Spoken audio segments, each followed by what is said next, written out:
Good afternoon. My name is Dr. Petrikovsky. I'm a professor of obstetrics and gynecology, and ideas and thoughts expressed in this video does not necessarily agree with the views of the institution I'm affiliated with.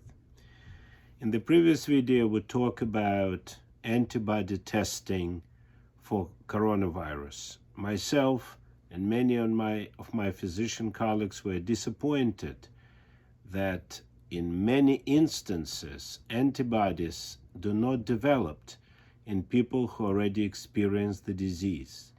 And therefore, it's much harder to make an assumption on the fate of the person after he experiences attack of coronavirus.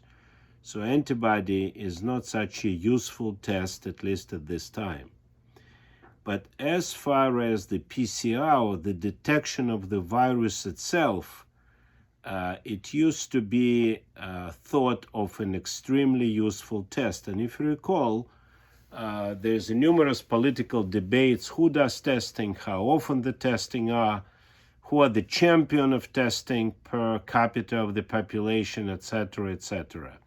Now we come to the realization after the paper published at Mayo Clinic that even PCR technology that is considered to be very exact has a sensitivity of about 90%.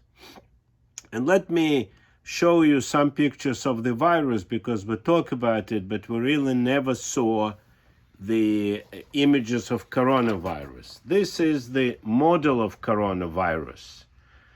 As you can see, there is projections coming from the globe of the virus. Those projections allow the virus to enter the cells, and then the RNA comes out, infect the cells. The virus gets multiplication phase, and then it keeps infecting other cells. In reality, the virus is not as perfect as it looks in that picture. Those are the electronic microscopy of the virus. And you see, the virus is really, even the projections are not even. Those are the real picture from electronic microscopy. So I would like to share with you the best model of the virus I can come with, and that's pretty much how they look. You see, those are the projections of the virus. This is the capsule. It looks like a turtle that is inside the shell. Once this actually, through the projections, enter the cells, the virus opens up, and then RNA of the virus get into the cells and infect the cells. So the PCR technology that we use is the best we have as we speak, but the whole idea is that Mayo Clinic publication is very clear.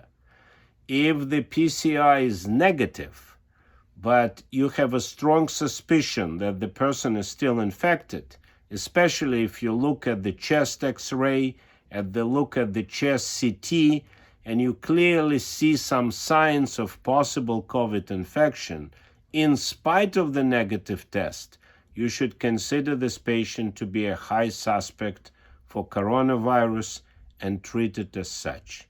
Thank you, and stay safe.